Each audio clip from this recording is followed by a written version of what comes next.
बच्चों, फ्रैक्शन में अब तक क्या आपको प्रॉब्लम आती है?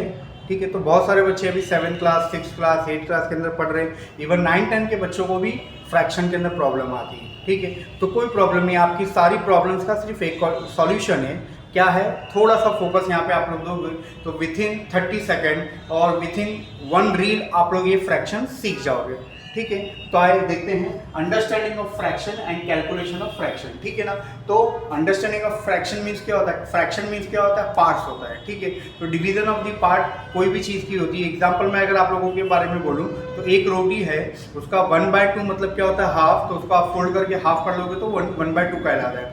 उसके अगर 4 फोल्ड कर लोगे यानी कि 4 पार्ट्स कर लोगे तो 1/4 हो जाएगा। उसके 3 पार्ट कर दोगे तो 3/4 हो जाएगा हम लोगों का। ठीक है ना, 3 जितने पार्ट्स होते हैं तो उससे डिवाइड किया जाता है, उसमें से कितना सिलेक्ट किया जा रहा है, दैट इज द ऊपर वाली वैल्यू हो जाएगी। यानी कि अगर 2 पार्ट्स लिया आप लोगों ने तो 2/4 और 4 में से 3 पार्ट लिया तो 3/4 होता है। ठीक है ना, ये कैलकुलेशन, ये क्या है? Understanding of fraction. Now calculation में बच्चों को बहुत बड़ा प्रॉब्लम होता है, तो कैलकुलेशन के लिए कुछ एग्जांपल मैं आप लोगों को सॉल्व करके बता रहा हूँ, ध्यान से देखेंगे। ठीक है, तो फर्स्ट ऑफ ऑल देखेंगे यहाँ पे नीचे की वैल्यू सेम है तो सीधा जोड़ देंगे। 2 ऊपर का 1 + 1 तो 1 + 1 2 divided by 2 it comes to 2 cancel करके 1 आ गया। ओके, बहुत सिंपल सा कैलकुलेशन है।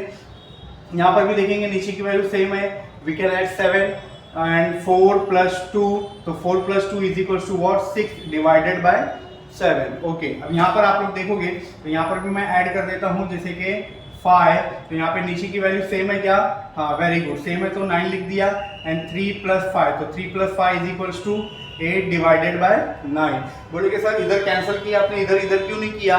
क्योंकि यहाँ पे दोनों सेम टेबल से कैंसिल हो रहा है और यहाँ पर डिवीजन नहीं हो रहा है। अगर सेम टेबल से कैंसिल होता है तो डिवाइड करो और सेम टेबल से कैंसिल नहीं होता है तो डिवीजन करने की कोई जरूरत नहीं है, आप लोग डायरेक्टली वही फाइनल आंसर आप लोगों का बन जाएगा।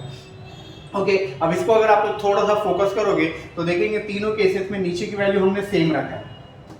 ठीक है, तो नीचे की वैल्यू हम लोग ने सेम रखा है तो ऊपर के नंबर्स को क्या किया हम लोग ने? प्लस किया है। और रूल के हिसाब से अगर नीचे ऊपर के दोनों नंबर अगर सेम टेबल से कैंसिल हो सकता है तो कैंसिल करो, अदरवाइज इसको छोड़ देंगे ना। जैसे कि हमने यहाँ पे कैंसिल किया क्या? नहीं किया, छोड़ दिया। यहाँ पे कैंसिल किया क्या? नहीं किया, इसको छोड़ दिया। ठीक है, तो बस यही फ्रैक्शन आप लोगों को समझाने के लिए मैंने रील बनाया था, जो इस टाइप के और सारे क्वेश्चंस को समझने के लिए और अगले फ्रैक्शन के अंदर के थोड़े से डिफिकल्ट क्वेश्चन होंगे तो वो समझने के लिए हमारे चैनल को आप लोग सब्सक्राइब कीजिए, फॉलो करके रखें और आप लोग सेव करके रखें ताकि आपको फ्यूचर में जब भी जरूरत पड़े तो आप लोग ये रील को देख सकें, है ना, वरना ये रील आप लोगों से मिस हो जाएगी। Okay, thank you.